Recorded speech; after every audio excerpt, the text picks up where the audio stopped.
Hey everyone. So the Mishnah in Masechet Ta'anit lists 5 different tragedies over which we mourn on Shiva Asar, 2 of them being nearly identical. The first is Saraf Apasimus at Torah. There was this guy named Apasimus. Now historically we don't know entirely who he is, but he had this public ceremony in which he burnt a Torah scroll, and that's tragedy number 1 over which we mourn.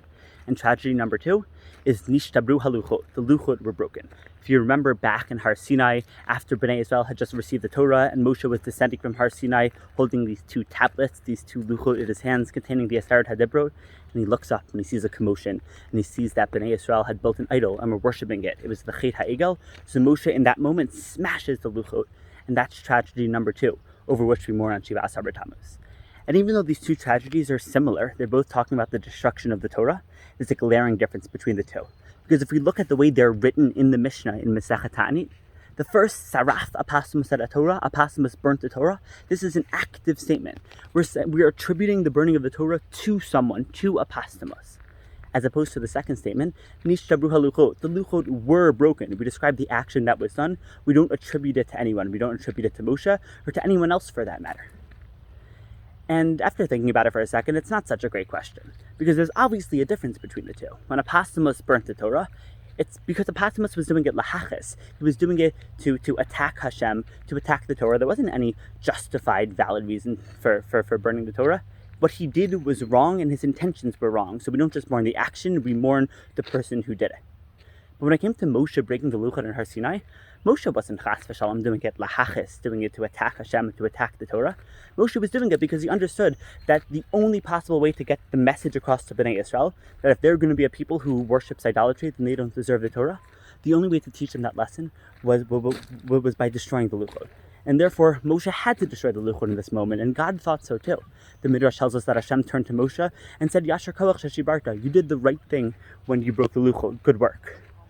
And therefore we're not going to attribute the destruction of the luchot to Moshe when we're talking about the things that we're mourning on Shiva Asar. But then that raises the even bigger question, which is that if the breaking of the luchot was justified and it was the right thing to be done, then why do we mourn it at all on Shiva Asar?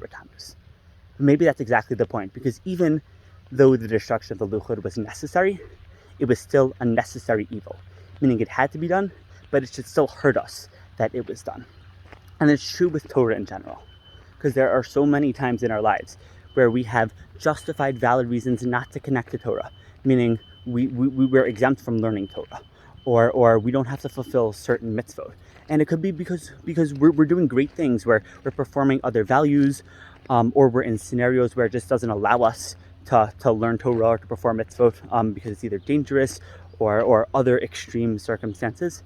And even though we shouldn't be performing mitzvot or learning Torah in those moments if we can't, it doesn't mean we should be excited about it. There's this phenomena where people jump at the opportunity not to say tachanan, or they're super excited when they get a heter to not keep Shabbos, or they love when they're able to do chesed, because then that means they don't have to work hard in learning Torah.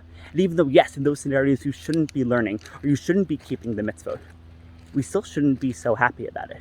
Because Torah is the battery pack that powers this world. It was the blueprint which allowed this world to be created, and it is a gift given to us by God that allows us to elevate our lives from something mundane, something superficial, to something that's holy and something that's connected to God Himself. And that's a great gift. And every time we don't have that, even if it's justified and it's valid that we don't have that, we should still feel it a little bit, and it should still hurt us a drop. And that is exactly the lesson of Shiva Asar. That any time there's no Torah in the world, whether it's not justified at all, like when Apasimus burnt the Torah, but even when it is justified and even when it is valid, like when Moshe had to break the luchot, it's not something that we should be happy about. It's not something we should celebrate. It's still something that we need to feel, and still something that we need to mourn. And we should try our hardest in these scenarios, even if we can't connect to Torah, to still feel the loss and Torah matala tehe'ala, that there's something wrong if there's no Torah in our lives. Everyone have a meaningful day.